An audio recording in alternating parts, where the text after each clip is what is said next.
Assalamualaikum warahmatullahi wabarakatuh. Innal hamdalillah nahmaduhu wa nasta'inuhu wa nastahdihi wa nastaghfiruhu wa natubu ilaihi wa na'udzu billahi min shururi anfusina wa min sayyiati a'malina. Man yahdihillahu fala mudilla lahu wa man yudlil fala hadiya lahu. وأشهد أن لا إله إلا الله وحده لا شريك له وأشهد أن محمدا عبده ورسوله. أما بعد. Muslimin yang dirahmati Allah sekalian, InsyaAllah kuliah yang kita akan mulakan hari ini dan kita akan teruskan sepanjang Ramadan, dan kalau berkesempatan kita teruskan juga selepas Ramadan. Kita bincangkan hadis yang mana disebutkan hadis Al-Arba'in, hadis 40, ditulis oleh Al-Imam An-Nawawi rahimahullah, yang asalnya ada perbahasan besar di kalangan ulama hadis, iaitu Nabi SAW bersabda di dalam beberapa hadis yang sahih. Maksud hadis ni sahih sebab diriwayatkan dalam banyak hadis. Kata Nabi SAW, "Inni utitu jawami'al kalim wa khawatimahu wahtusira lil kalam ikhtisaran." Nabi menyebutkan bahawa aku ini dikurniakan dengan jawami'ul kalim. Jawami'ul kalim, ulama hadis ketika membahaskan perkataan ini, mereka sebutkan bahawa di antara salah satu mukjizat Nabi SAW adalah baginda diberikan jawami'. Maksudnya, apabila Nabi bercakap, satu perkataan Nabi ataupun satu ayat mengandungi banyak maksud yang besar. Jadi ini mukjizat Nabi. Sebab itulah secara umumnya apabila Nabi SAW mengajar, Nabi tak pernah buat kuliah 1 jam macam kita buat. Nabi tak pernah buat kuliah yang panjang, kerana salah satu daripada mukjizat Nabi adalah al-jawami', perkataan terkumpul. Apabila Nabi sebutkan satu hadis, hadis ini membawa maksud yang besar. Hatta kadang-kadang ketika Nabi melawak sekalipun, para ulama hadis mengeluarkan pengajaran yang besar daripada lawak Nabi. Jadi ini mukjizat. Sebab itu satu hadis yang ulama hadis bincangkan dan ramai di kalangan orang timbulkan persoalan, hadis berkaitan dengan Abu Umair, adik kepada Anas bin Malik. Abu Umair, dia budak kecil. Dia ada satu burung merpati yang dia bela. Satu hari burung dia mati. Nabi datang ke rumah. Nabi tengok dia sedih. Budak kecil, Nabi tengok dia sedih. Lalu Nabi ucapkan kepada dia, "Ya Abu Umair, ma fa'alan nughair." Wahai Abu Umair, apa yang sedang dibuat oleh burung tu? Nabi tahu burung tu dah mati, tapi Nabi datang, Nabi tanya. Lalu budak kecil ni, dia pun tahu yang Nabi ambil berat tentang dia. Nabi tahu bahawa burung tu wujud, walaupun sebelum tu Nabi tak pernah tanya. Maka memberikan ketenangan kepada dia. Kesedihan dia ni, artinya benda yang dia anggap penting dalam hidup dia, Nabi bagi kesan pada benda tu. Nabi tahu tentang benda tu. Ulama hadis apabila mereka membahaskan isu ni, apa faedah hadis ni? Kenapa ulama hadis meriwayatkan hadis ni sedangkan dia beberapa patah perkataan yang mana lawak Nabi dengan seorang budak kecil? Sepatutnya tak perlu. Kenapa nak riwayatkan benda begini? Maka Al-Imam Syafi'i rahimahullah, beliau mengeluarkan lebih daripada 70 pengajaran daripada 7 perkataan hadis ini. Sebab ini mukjizat Nabi. Perkataan Nabi sikit, tapi ertinya besar. Maka di antara pengajaran yang Imam Syafi'i sebut, seorang pemimpin boleh menziarahi rakyat. Nabi buat. Pemimpin pergi ke rumah rakyat, itu tidak dianggap rasuah. Budak kecil yang belum ada kunyah. Kunyah ni budaya Arab. Arab ni budaya dia. Dia bagi nama, dia akan bagi nama Abu, dan selepas tu disebutkan perkataan selepas tu. Itu budaya Arab. Sebahagian ulama hadis kata ini dianggap sunnah. Jadi setiap orang dia ada kunyah masing-masing. Tapi sebahagian ulama lain kata ini bukan sunnah yang dituntut. Ini budaya masyarakat Arab. Itu cara mereka dikenali. Wallahu a'lam. Pada saya itu pandangan yang lebih kuat. Itu budaya. Orang Arab mereka dikenali dengan Abu. Di depannya ada Abu. Jadi lepas perkataan Abu ni, sandarkan nama anak mereka. Kita perlu tak perlu ikut? Pada saya kita tak perlu ikut. Itu bukan budaya kita. Pengenalan kita apa? Pengenalan kita macam-macam. Pengenalan kita, nama kita dan orang akan selit di belakang tu macam-macam. Orang jual sate, belakang tu orang sebut sate. Jadi itu pengenalan dia. Orang kerja driver, orang sebut driver. Itu pengenalan kita. Perlu tak perlu kita ikut pengenalan Arab? Kita tak perlu. Tapi yang tu tak penting. Persoalan penting, antara pengajaran yang Imam Syafi'i keluarkan, kunyah ni diberi kepada budak kecil, bukan sekadar orang yang ada anak. Dan banyaklah lagi pengajaran lain yang disebutkan daripada hadis. Cuma yang pentingnya, ini mukjizat Nabi. Perkataan yang sedikit, maksudnya besar. Apabila ulama bahaskan bab ni, Nabi kata aku dikurniakan dengan jawami'ul kalim, perkataan yang sedikit dan maksudnya besar. Dia merangkumi dua benda. Pertama sekali, Al-Quran. Al-Quran tu membawa maksud yang sama. Perkataan Al-Quran sedikit, tapi maksudnya besar. Sebab itu tuan-tuan, Al-Quran ni kitab yang orang kata ajib. Dalam semua zaman dia ajib. Tak pernah ada kitab yang dia boleh bertahan semua zaman. Dia tak berubah maksud dia. Semua penulisan ilmiah, mesti orang datang kemudian betulkan isi kandungan penulisan. Dia tak boleh kekal. Tak ada penulisan yang kekal.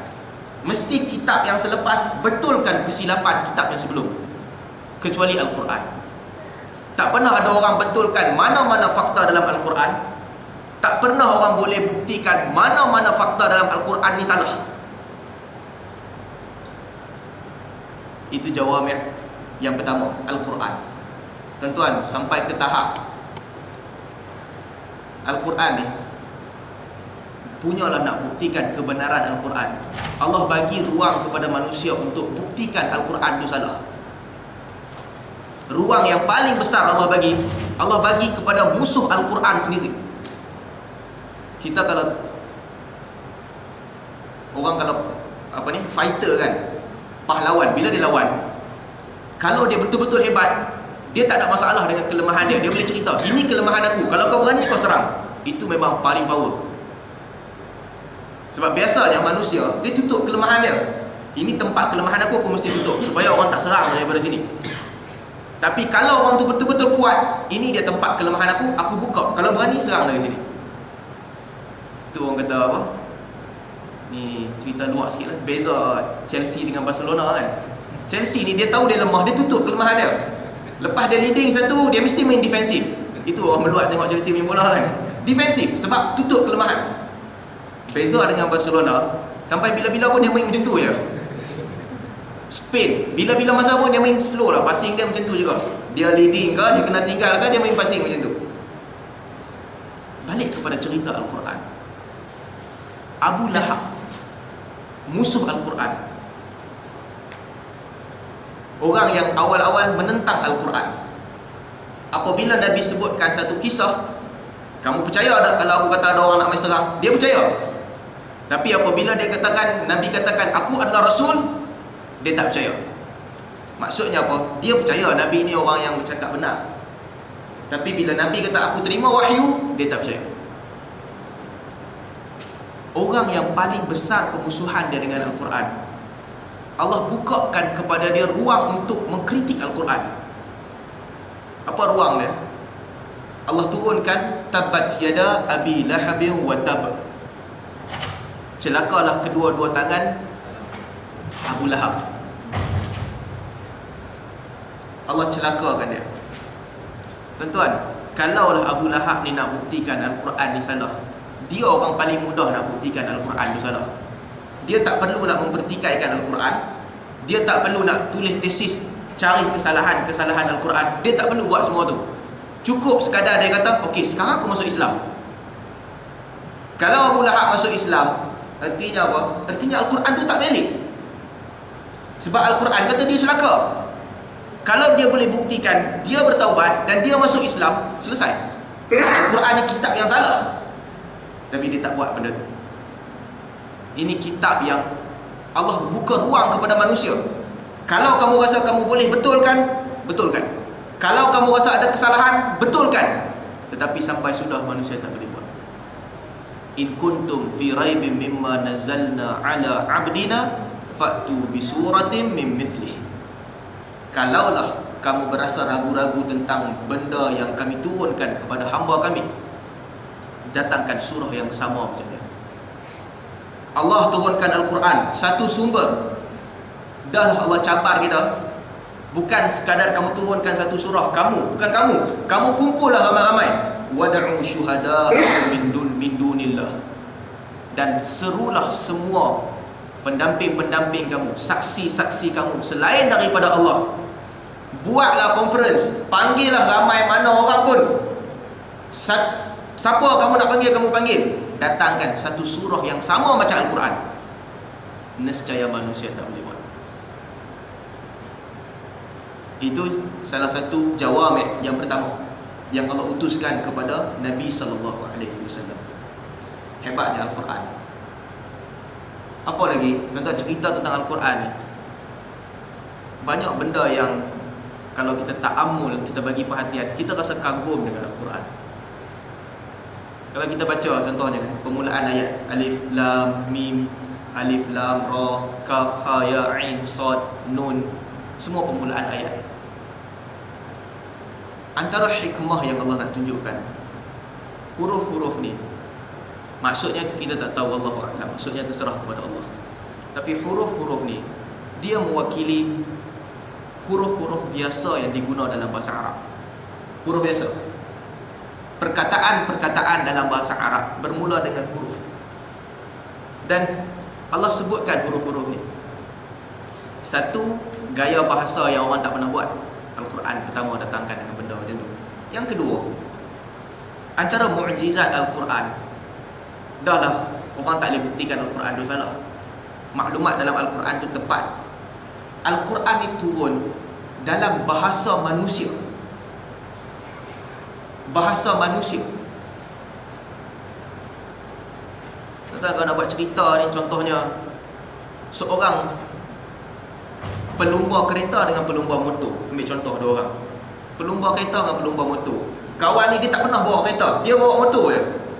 Kawan lagi seorang, dia bawa kereta. Kalau kawan yang bawa motor ni kata, okey kita race, aku bawa kereta, hang bawa kereta, kita race. Maksudnya apa? Maksudnya kawan yang bawa motor ni dia hebat. Sebab tu bukan senjata dia. Dia tak biasa main benda tu. Tapi dia boleh, aku tinggalkan senjata aku, kita guna senjata hang, kita lawan. Dia betul-betul hebat. Kaedah yang Allah guna di dalam Al-Quran, kamu bangsa Arab, kamu tulis syair Arab, itu yang buat kamu berasa bangga. Sekarang aku turunkan wahyu dengan bahasa kamu, dengan perkataan kamu, dengan huruf kamu, dengan susunan kamu, kamu lawan. Hebatnya Al-Quran. Dan orang Arab tak boleh lawan. Arab ni buat syair memang hebat, perkataan syair Arab. Tapi syair Arab hebat dia tentang apa? Dia cerita tentang perempuan. Ghazal. Dalam banyak-banyak syair Arab yang peliknya, yang sampai ke tanah Melayu, ghazal je. Arab puji macam-macam, dia keji macam-macam, tapi semua tu tak sampai tanah Melayu. Yang sampai cuma ghazal. Ghazal ni syair yang sifatkan perempuan. Sifatkan rambut perempuan, sifatkan mata perempuan, cerita tentang perempuan. Itu syair Arab. Sifatkan tentang perempuan, sifatkan tentang kuda, sifatkan tentang peperangan. Itu Arab buat.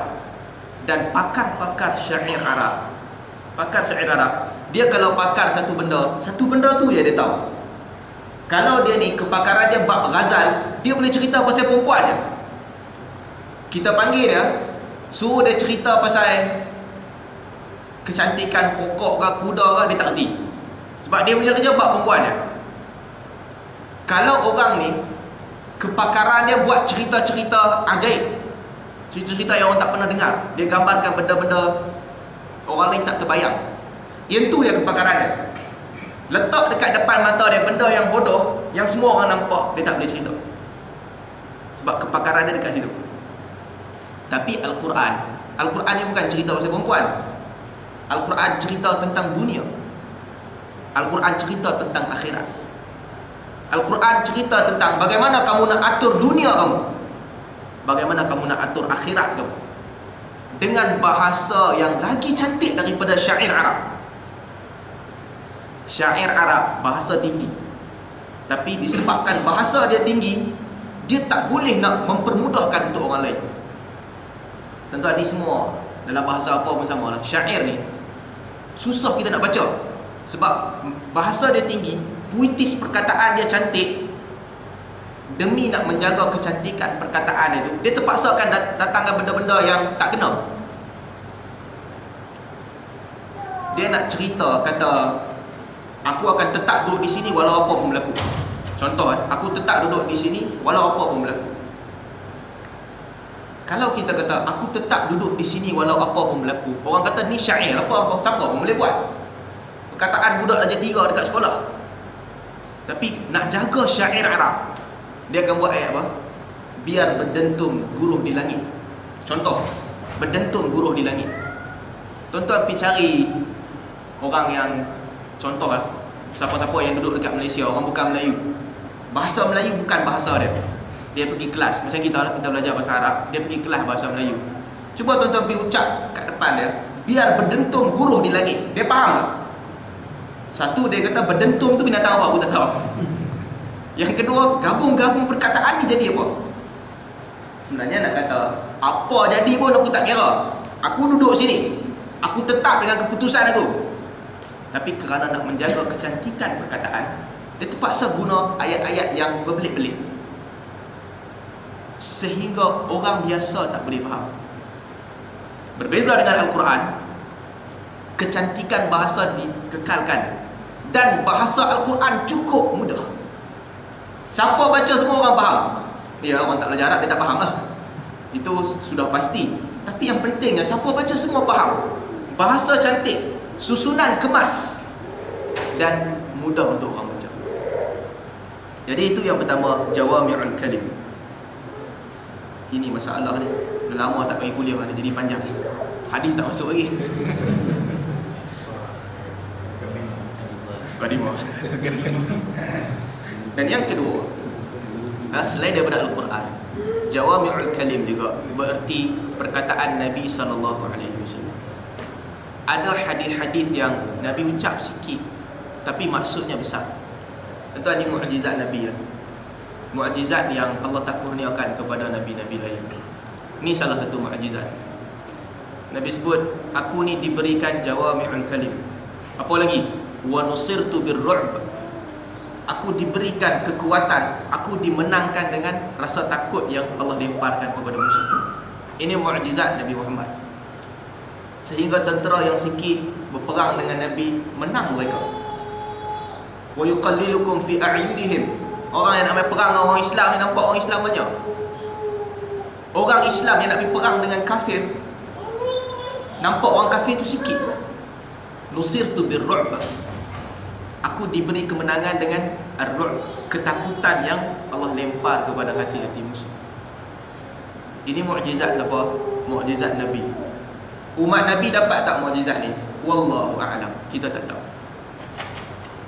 Tapi baru-baru ni 2-3 hari lepas, CNN sibuk tu cerita bab kadar bunuh diri yang tinggi di kalangan veteran tentera Amerika.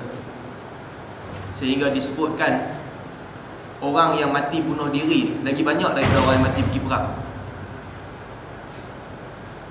Di Iraq, perang Iraq, yang mati bunuh diri lagi banyak orang yang mati dalam misi pergi perang. Dan sampai sekarang veteran Vietnam masih lagi bunuh diri. Tuan-tuan bayangkan, orang tua umur 75 pergi perang dulu lah, lama dah perang, umur 75 tiba-tiba bunuh diri. Mungkin ini salah satu bentuk yang nusirtu birru'b. Aku diberi kekuatan dengan rasa takut yang Allah lempar kepada musuh. Itu satu. Apa lagi? Nabi Muhammad dan juga umat Muhammad taubat sebagai contoh. Kita boleh taubat bila-bila masa kita nak taubat. Sehingga dalam hadis Muslim, Nabi sebutkan seorang hamba yang dia buat banyak dosa. Dia buat dosa, dia pun bertaubat. Bila dia bertaubat, Allah akan kata, aznaba abdi dhanban fa'alima anna lahu rabban yaghfiru dhunub fayastaghfiru li fa'aghfir lahu, atau kama qala. Dia buat dosa, dia taubat. Lalu Allah akan kata, hamba aku ni buat dosa, tapi dia tahu yang dia ada Tuhan yang mengampunkan dosa. Maka dia minta ampun kepada aku, lalu aku ampunkan dia. Dia pun berhenti buat dosa. Dia taubat. Lepas lama sikit dah, dia rasa, boring pula tak buat dosa. Dia pergi buat dosa sekali lagi. Tak boleh tahan. Brake dia tak makan dah. Takat tu je brake dia. Habis. Brake pack dia dah habis, dia kena jalan balik. Dia pun buat dosa sekali lagi. Bila dia buat dosa, dia ganti brake pack baru, dia tekan brake, dia berhenti. Dia rasa menyesal dan dia taubat. Lalu dia bertaubat kepada Allah. Allah akan sebut perkataan yang sama. Hamba aku buat dosa. Dia tahu ada Tuhan yang mengampunkan dia, lalu dia minta ampun, aku ampunkan dia. Sehinggalah berulang 2 kali, 3 kali, 4 kali. Sehingga akhirnya dalam hadis Muslim disebutkan, Allah akan katakan kepada dia, i'malu ma syi't faqad ghufirtu lak. Buatlah apa yang kamu suka, aku ampunkan kamu. Nilai menyesal, nilai perkataan menyesal. Cuma yang pentingnya tuan-tuan, ini mukjizat yang Allah bagi kepada Nabi dan kelebihan yang kita dapat. Nabi lain pun tak dapat. Adik-beradik Nabi Yusuf, bila dah kena trap kan, dah tahu mereka ni salah. Bila mereka dah buat salah, Yusuf bagi baju kat mereka. Balik baju ni dibagi kat bapak aku. Ketika tu bapak Nabi Yusuf ni, apa ni, buta mata dia. Nabi Yusuf kata pergi balik ke bapak aku.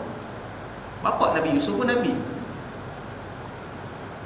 Seorang Nabi, anak dia buat dosa, lepas tu anak dia bersalah, nak suruh dia minta ampun. Jawapan apa? Sa'astaghfiru lakum rabbi. Aku akan minta ampun kepada Tuhanku. Seorang Nabi, Yaqub alaihissalam, Nabi, tapi bila anak-anak dia datang nak suruh minta ampun, dia kata, aku akan minta ampun kepada Tuhanku. Ulama tafsir bahaskan apa maksud perkataan dia. Sebahagian ulama tafsir mereka ucapkan, tuan-tuan, kalau Nabi nak minta ampun, dia tak payah kata macam tu. Orang datang kat kita kan, orang kata, tolonglah minta ampun bagi pihak aku. Kita minta ampun lah, kita jangan kata, aku dah kerja nanti ya. Kita tak kata macam tu. Sebab benda mudah. Kita tengah berdoa kan, orang main sebelah kita, orang tepuk belakang kita, orang kata, doa kat aku sekali. Kita pun kata, lain kali lah, ni doa untuk aku ni eksklusif. Sebab benda mudah, masuk sekali. Tapi apabila Nabi Yaqub, anak-anak dia kata, minta ampun saat bagi pihak kami, dia kata, sa'astaghfiru lakum, nanti aku minta ampun. Sebab apa? Sebab umat lain, Nabi-Nabi lain, nak minta ampun dia ada syarat. Nabi Adam nak minta ampun turun ke muka bumi, Allah ajar spesifik, mesti minta ampun dengan Rabbana zalamna anfusana wa illam taghfir lana wa tarhamna lanakunanna minal khasirin. Mesti pergi umrah untuk minta ampun. Dia ada syarat. Tapi umat Nabi Muhammad ni boleh minta ampun bila-bila masa. Dan salah satu di antara mukjizat Nabi adalah jawami'ul kalim. Nabi tak cerita perkataan aku yang mana yang dikira jawami'. Tapi Nabi cuma kata, ini mukjizat. Mukjizat aku cakap sikit tapi maksudnya besar. Maka para ulama hadis, mereka mengumpulkan hadis-hadis ni. Ibnu Salah ni ulama hadis yang besar. Dia buat kuliah untuk ceritakan tentang hadis-hadis. Hadis-hadis yang perkataan sedikit tapi maksudnya besar. Al-Qudai, dia tulis kitab Asy-Syihab fi Al-Hikam wal Adab, mengumpulkan hadis-hadis macam ni. Al-Imam An-Nawawi rahimahullah juga tulis buku yang sama, menceritakan tentang hadis-hadis.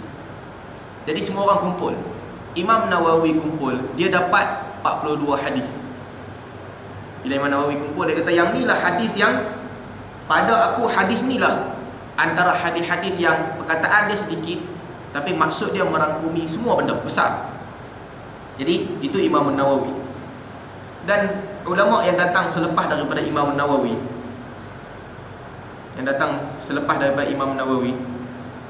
mereka bahaskan kitab ni, sebahagian daripada mereka kata kena tambah lagi 2 hadis. Satu hadis berkaitan dengan faraid, ilhaqu faraid bi ahliha. Faraid ni bagi kepada ahlinya. Fama abqatil faraid fa ulir rajul dzakar. Mana-mana yang tinggal lebih ni fa ulir rajul dzakar, mesti bagi kepada asbah, seorang lelaki.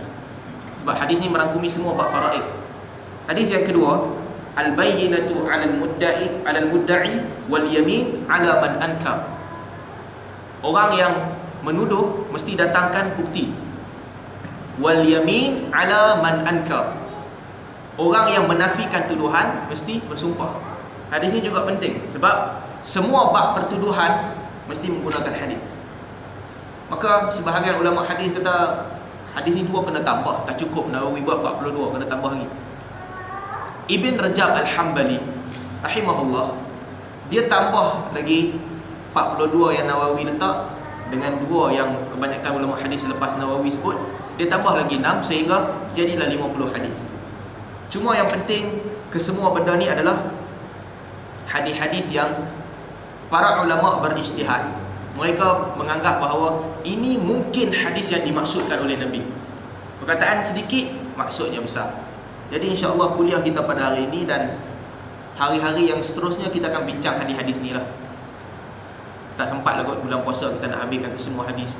Dan saya ingat kalau kita detail, mungkin satu hari kita boleh habiskan satu hadis je. Dekat mana kita dapat, kita sambunglah hadis-hadis ni. Hadis yang pertama yang disebut oleh Al-Imam An-Nawawi, an Amiril Mu'minin Abi Hafs Umar bin Al-Khattab radhiyallahu anhu qala sami'tu Rasulullah sallallahu alaihi wasallam yaqul innamal a'malu binniyat wa innama likulli imri'in ma nawa faman kanat hijratuhu ila Allah wa rasulihi fahijratuhu ila Allah wa rasulihi wa man kanat hijratuhu lid-dunya yusibuha aw imra'atin yankihuha fahijratuhu ila ma hajara ilaihi. Hadis ni daripada Umar Al-Khattab radhiyallahu anhu. Dia mendengar Nabi sallallahu alaihi wasallam bersabda, sesungguhnya amalan itu dikira berdasarkan niat, dan setiap seorang mendapat pahala berdasarkan niat dia. Sesiapa yang hijrahnya kerana Allah dan juga Rasul, niat hijrahnya kerana Allah dan Rasul, maka hijrahnya itu kerana Allah dan Rasul.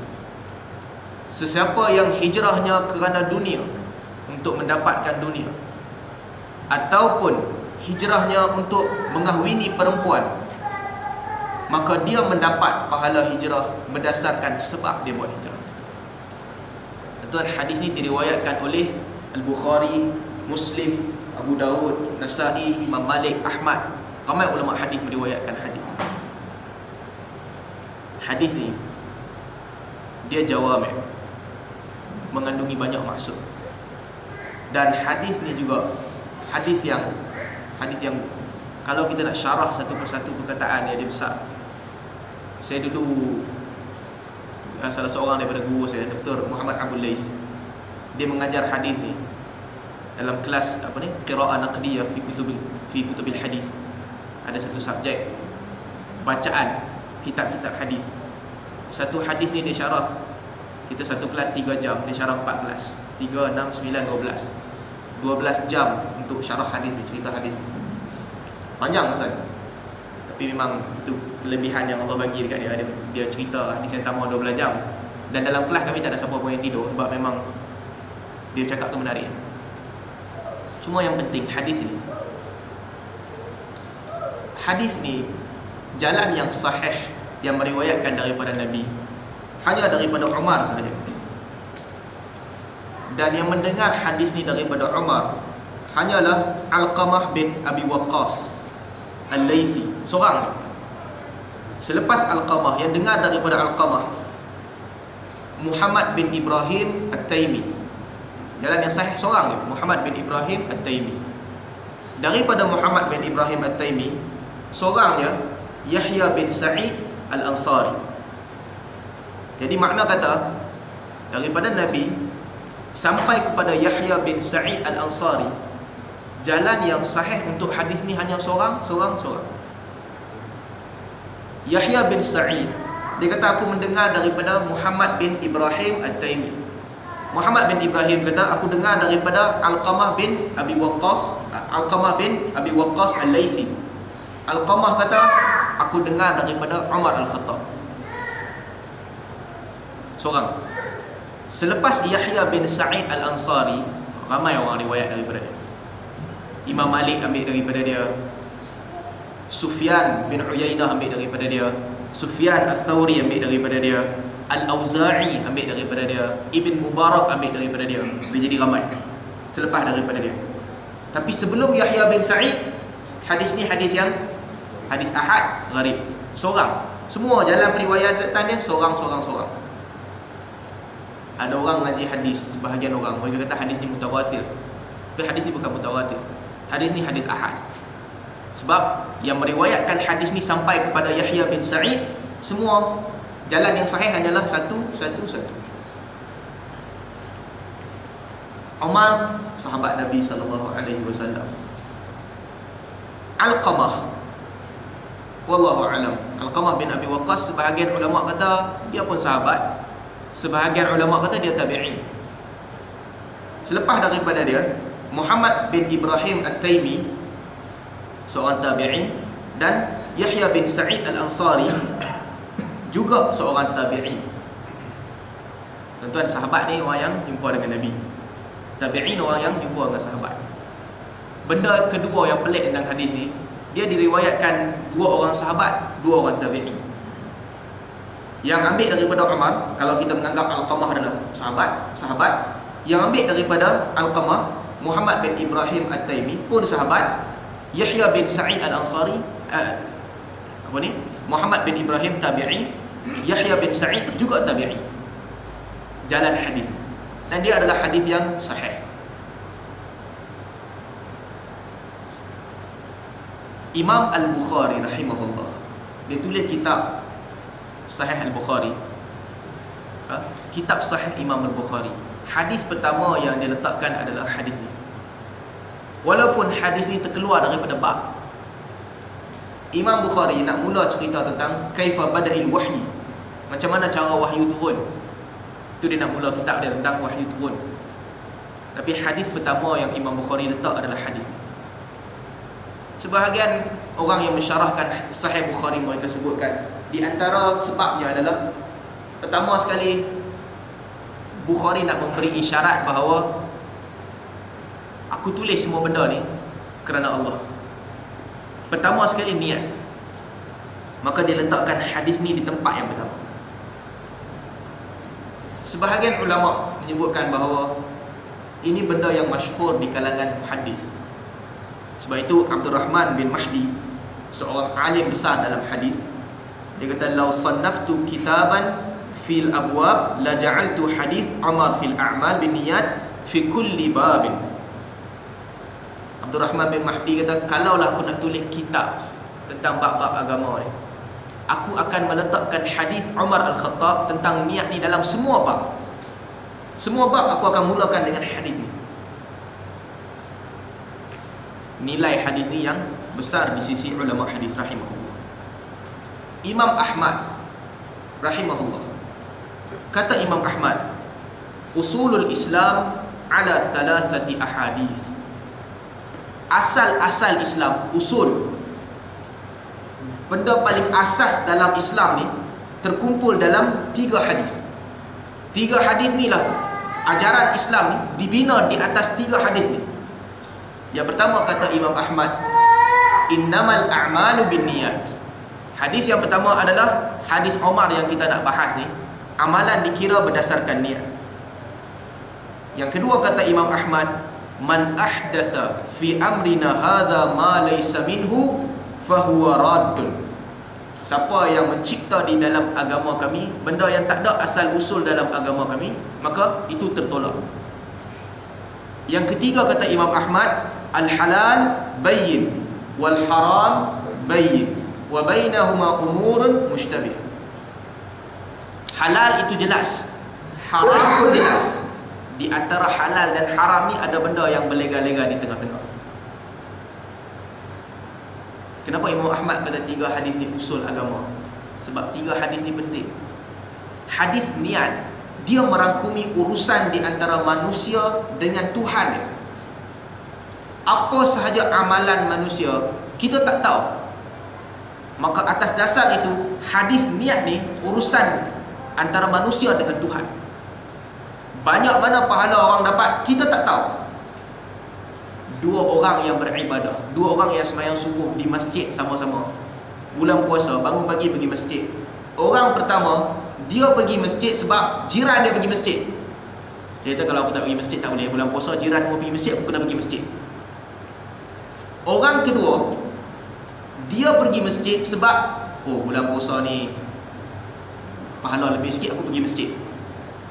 Orang ketiga, dia kata aku tak kira bulan puasa ke bukan bulan puasa ke, aku pergi masjid setiap hari.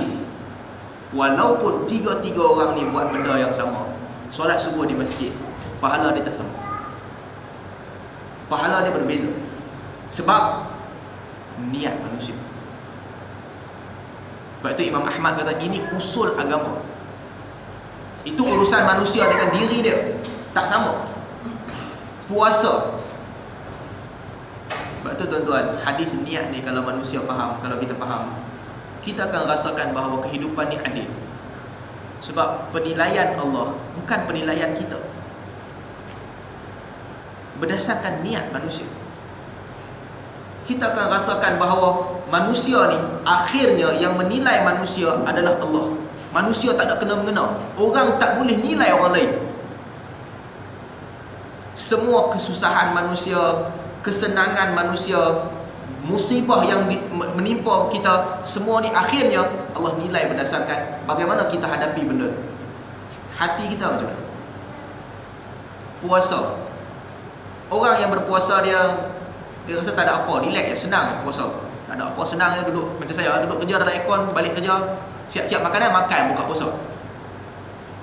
Rasa apa? Dalam hati rasa puasa kerana Allah, tapi puasa ni senang.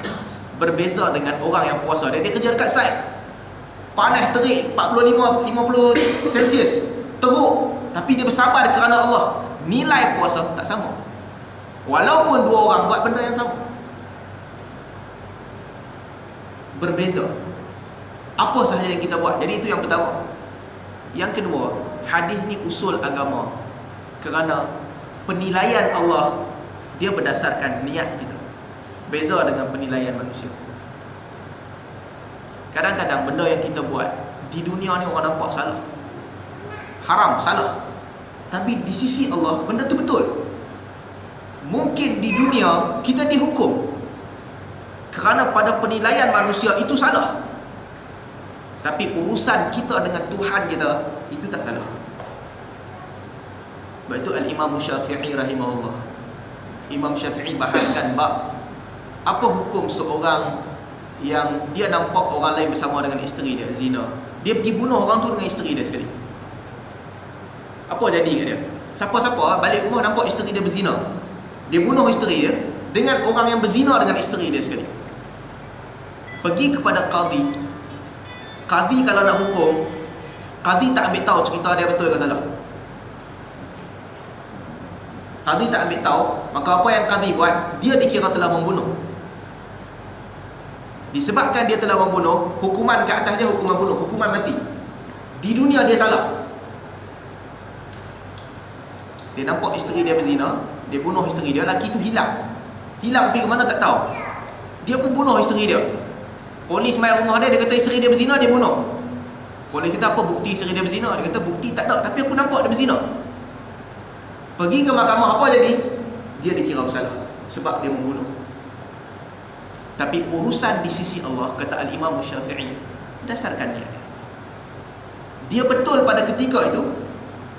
dia dapat pahala di sisi Allah. Dia tidak dikira melakukan kesalahan. Niat dia dengan Allah. Urusan kita apa? Kita tak ambil kira niat orang. Kita sesama manusia. Beza tuan-tuan. Sebab tu susunan Nabi ni cantik. Orang nak sedekah, kita cerita kat manusia, kita boleh kata buatlah ibadat elok-elok, harta mesti jaga, datang daripada sumber yang halal, jangan ambil daripada sumber yang haram, sumber yang diragui cuba elakkan. Datang ni orang ni main judi, dia main judi, dia menang judi, kita jadi amil zakat. Dia datang, dia nak bayar duit, ni aku nak bayar duit. Bila dia nak bayar duit, kerja kita apa? Kerja kita dia bagi, kita ambil. Niat urusan apa? Urusan dia dengan Allah. Tak ada kena mengena dengan kita. Kita bukan kerja kita pergi hukum orang. Artis menang anugerah apa, nak pergi haji. Bukan kerja kita pergi hukum dia. Haji dia ni tak sah, duit dia haram. Bukan kerja kita. Duit dia mai ikut mana, apa dia buat, yang tu urusan dia. Tak ada kena mengena dengan kita. Orang nak keluar duit bayar zakat kan, ambil zakat lalu. Orang bayar duit, orang bayar lebih sikit bayar duit. Amil tak payah duk pergi tanya, apa niat hang bayar duit ni? Hang ambil duit simpan sudah. Dia bayar, itu urusan dia dengan Allah. Sebab niat ni urusan peribadi manusia dengan Allah, yang menentukan semua benda dalam hidup dia. Yang kedua kata Imam Ahmad, man ahdasa fi amrina ma laysa minhu fahuwa rad. Siapa yang mencipta dalam agama kami benda yang tak ada asal usul, itu tertolak. Ini penting apa? Ini penting bagi menjaga rupa agama. Yang pertama tadi urusan manusia dengan Tuhan. Yang kedua ni apa? Untuk menjaga agama. Tuan-tuan, kalau tak ada hadis ni, semua orang dia main tambah suka hati dia. Ada orang kata, macam mana nak bagi tambah ibadat sikit? Ada orang kata solat dah cukup dah, tapi solat ni duk rasa macam tak berapa cukup lagi, nak tambah bagi ramai, nak bagi banyak sikit. Sebelum solat dia mesti ada bacaan-bacaan tertentu. Baca ada benda-benda ni. Macam mana nak tambah khusyuk? Solat ni kurang khusyuk. Ada orang kata, okey, sebelum solat kita baca a'udzubillahi minasyaitonirrajim. Sebab apa? Sebab jauh daripada syaitan. Dia pun a'udzubillahi minasyaitonirrajim, takbir. Orang kedua pula kata, ramai dah duk baca a'udzubillahi minasyaitonirrajim, kita tambah sikit lagi lah, baca qul a'udzu birabbin nas. Sebab minta perlindungan. Dia pun datang, dia baca, berdiri, a'udzubillahi minasyaitonirrajim, bismillahirrahmanirrahim, qul a'udzu birabbin nas, malikin nas, ilahin nas, min syarril waswasil khannas, alladzi yuwaswisu fi sudurin nas, minal jannati wan nas. Allahu akbar. Orang ketiga pula kata, untuk imam masjid tu baca qul a'udzu birabbin nas. Kalau aku buat benda yang sama, makmum akan kata, dia ni pergi ambil daripada imam tu. Dia kata tak boleh. Kita buat lain sikit. Dia baca ayat kursi. Makmum tanya dia, kenapa pakcik baca ayat kursi? Dah ayat kursi halang syaitan, aku nak halang syaitan nak solat. Dia pun baca ayat kursi. Main seorang lagi dia kata, dia ni panjang sangat qul a'udzu birabbin nas. Dia ni pun panjang sangat ayat kursi. Dia tu a'udzubillahi minasyaitonirrajim, nak pendek lagi. Dia tukar bahasa Melayu, bagi bunyi pelik sikit yang orang tak biasa buat. Ya Allah, bagi jauhlah syaitan. Allahu akbar. Tuan-tuan, kalau semua orang main tambah parpu dalca seorang sikit, apa jadi kat agama? Kawan ni main bubuh sikit, kawan ni main bubuh sikit, kawan tu main bubuh lagi sikit, kawan ni rasa dia nak buang sikit, dekorate sikit. Agama ni bukan taman bunga suka hati kita nak potong macam mana bunga kita. Maka hadis ni penting. Sebab itu Imam Ahmad kata, ini hadis yang usul agama. Man ahdasa fi amrina ma laysa minhu fahuwa rad.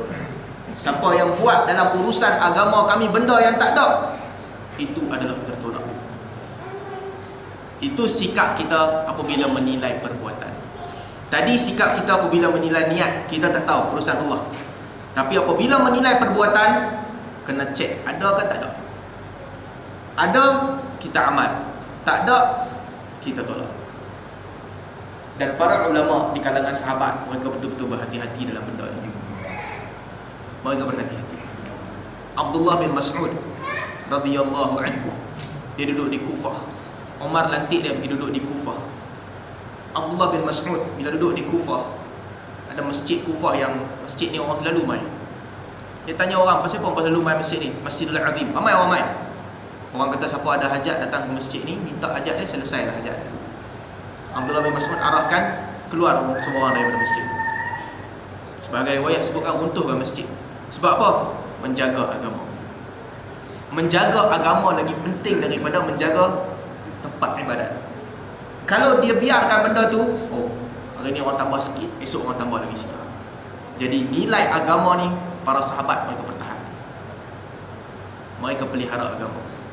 Hatta sebahagian para sahabat, tuan, jaga agama mereka ni dalam sampai ke tahap yang kita tak boleh bayangkan. Nabi ajar doa tidur. Allahumma inni aslamtu wajhi ilaik wa fawwadtu amri ilaik wa alja'tu zahri ilaik raghbatan wa rahbatan ilaik la malja wa la manja minka illa ilaik amantu bi kitabika alladhi anzalt wa bi nabiyyika alladhi arsalt. Doa tidur yang panjang Nabi ajar. Hujung tu Nabi kata amantu bi kitabika alladhi anzalt. Ya Allah, aku beriman dengan kitab yang kau turunkan. Wa bi nabiyyika alladhi arsalt, dan dengan nabi yang telah engkau utuskan. Ada orang dia baca doa tidur, dia pergi tukar. Dia baca, dia kata amantu bi kitabika alladhi anzalt wa bi rasulika alladhi arsalt, dan rasul yang telah engkau utuskan. Sahabat Nabi dengar, sahabat Nabi marah. Nabi ajar kami lain. Nabi ajar kami wa bi nabiyyika alladhi arsalt. Tentu ada apa beza perkataan Nabi dengan Rasul? Tak ada beza pun. Tetapi kuatnya para sahabat mempertahankan agama mereka. Sebab itu di kalangan ulama kita akan dapati ada di kalangan mereka yang kata ahli maksiat lebih disukai, lebih kurang mudarat daripada ahli bid'ah. Sebab apa? Pada diri sendiri ahli maksiat lagi buruk kan? Dia sebab apa? Sebab dia tahu benda tu haram, dia buat. Ahli bid'ah dia tak tahu benda tu haram, dia duk ingat halal, dia pun buat. Ahli maksiat lagi teruk. Tapi demi agama, ahli maksiat kurang sikit teruk daripada ahli bid'ah. Ahli maksiat, dia buat maksiat, orang tahu benda ni salah, orang keji dia, orang kata yang ni memang tak kena. Tapi ahli bid'ah, dia buat bid'ah, orang tak keji dia, orang kata okey, dia lagi membawa mudarat kepada agama. Jadi ini usul yang kedua di dalam agama. Kekalkan agama dalam bentuk asal. Mana-mana benda yang datang yang mengubah bentuk agama, itu tertolak. Yang ketiga kata Imam Ahmad, al-halal bayyin wal haram bayyin. Halal tu clear, yang haram tu pun clear. Yang duduk tengah-tengah umur mushtabihah, benda-benda yang tak jelas. Faman waqa'a fi syubhat waqa'a fil haram. Siapa yang masuk dalam benda syubhat, dia masuk dalam benda haram. Jadi ini juga penting. Ini menceritakan tentang apabila dah ada clear cut halal dengan haram, ada benda yang kita tak tahu. Tengok kot sudut ni nampak macam halal, tengok kot sudut lagi satu pula nampak macam haram. Maka pesanan Nabi SAW, tinggalkan ini. Kara'i yar'a haula al-him. Sebagaimana seorang pengembala kambing yang pergi mengembala kambing di tepi kawasan larangan. Dia duduk tepi, dia mengembala kambingnya. Yushaku an yarta'a fih. Takut-takut kalau kambing dia pergi masuk kawasan. Jadi halal jelas, haram jelas, kita tak tahu. Nampak macam halal, nampak juga macam haram. Sudut ni nampak macam okey, sudut lagi satu tak boleh, kita tinggal. Ini benda penting. Sebab apa? Sebab akan datang hukum hakam yang baru. Zaman Nabi ada riba, Nabi haramkan riba. Memang betul-betul haram riba. Kalau kamu fa in lam taf'alu fa'danu biharbin minallahi wa rasulih. Kalau kamu tak berhenti makan riba, dihalalkan perang dengan Allah dan Rasul. Ibn Abbas kata apa? Orang yang makan riba ni tak berhenti, esok di hari akhirat esok Allah akan bagi senjata kat mereka, datang perang dengan Allah dan Rasul. Dosa makan riba. Haram jelas. Jual beli, wa ahallallahu al-bai' wa harrama riba. Allah halalkan jual beli, Allah haramkan riba. Zaman selepas itu, contohnya zaman sekarang, bentuk jual beli yang kadang-kadang ada kena-mengena dekat dengan riba. Jual beli yang kena dengan riba. Dia Bisnes utama dia bukan jual beli pun. Bisnes utama dia nak bagi barang kau, nak bagi orang pinjam dekat dia, nak ambil riba. Tapi dia selit benda lain buat macam jual beli. Nampak macam jual beli. Jelas nampak macam jual beli. Tapi dua-dua orang ni tahu aku memang nak, aku nak bagi kat dia, tak mau bagi saja, aku nak riba. Orang yang terima tu pula kata, aku terima tak mau terima saja. Aku nak terima ni, kenalah bagi kat dia sikit. Hakikatnya benda tu riba. Tengok di sudut tu orang kata ni haram. Tengok sudut satu lagi pula kata, oh, dia tutup cantik je, ni jual beli tak ada masalah. Kita balik kepada hadis ni. Wa bainahuma umur mushtabih. Di tengah-tengah ni ada benda yang kamu nampak macam haram, kamu nampak macam halal, kamu tinggalkan dia. Di Malaysia ni apa? Dia jadi bisnes MLM sebagai contoh kan. Bisnes yang asalnya apa dia? Asalnya skim cepat kaya, yang bawah ni bagi duit, yang atas dapat duit. Bawah bagi duit, harapan dia orang selepas akan bagi duit dekat dia. Dia pun passing duit tu dekat orang atas. Orang atas ambil duit, yang bawah bagi. Walaupun kadang-kadang orang sugarcoat macam-macam lah, ni kira sedekah lah apa. Boleh pula nak isi borang tu niat sedekah. Dia boleh pula nak ajak orang. Dia sama macam apa? Macam orang buat ni kan. Dia tahu kalau dia ambil benda tu tak kena tu. Jual beli agama. Tapi dia tak mau jual beli agama. Dia beritahu ke orang niat lain kan. Dia nak ambil duit. Mana cikgu mana orang nak buka sekolah kan. Buka sekolah, dia tak tahu nak ambil duit macam mana. Tapi dia tahu tiap-tiap Khamis malam Jumaat dia buat majlis bacaan Yasin. Maka dia nak ambil duit macam mana? Kalau nak minta saja orang tak bagi kat dia duit. Dia pun buatlah, mai siapa nak buat skim ni, aku tolong baca Yasin dekat tok nenek hangpa yang dah mati dulu, hangpa bayar. Ini sekian dia. Kalau budak tahfiz baca, ni bayaran dia. Budak yang hafal separuh Quran, ni bayaran dia. Sebab nak sampai tu pahala berbeza. Dia pun buatlah macam tu. Bila nak buat macam tu, dekat borang tu dia tulis pula, masa bagi ni niatlah pemberian ni sebagai sedekah. Kita tengok orang tu, kita kata niat sedekah. Tapi harapan kita apa? Harapan kita, oh ada postman sampai hantar pahala bagi kat orang mati. Yang situ haram, hantar pahala haram. Sedekah halal. Bila berlaku benda macam ni, kita kata apa? Tinggalkan. Balik pada MLM ni, bagi dekat orang dengan harapan orang bawah, yang akhirnya orang last akan dizalimi. Orang last dia duk ingat, oh aku bagi duit tak apa, orang bawah nak support aku balik. Dia pun bagi duit, esok kerajaan umum haram, sakit hati dia. Aku baru masuk tiba-tiba jadi haram. Orang last akan dizalimi. Tak mau, tutup. Bagi cerdik sikit, nampak cantik sikit, bagi nampak macam jual beli. Macam jual beli macam mana? Barang ni tak penting pun, tak perlu pun. Tak ada guna pun barang ni. Tapi saja letak barang ni nak bagi nampak jual beli lah konon. Satu sudut nampak macam jual beli. Tapi main business dia apa? Main business ni sama agak. Yang bawah support yang atas makan gaji buta. Hadis ni memberi kepada kita penjelasan.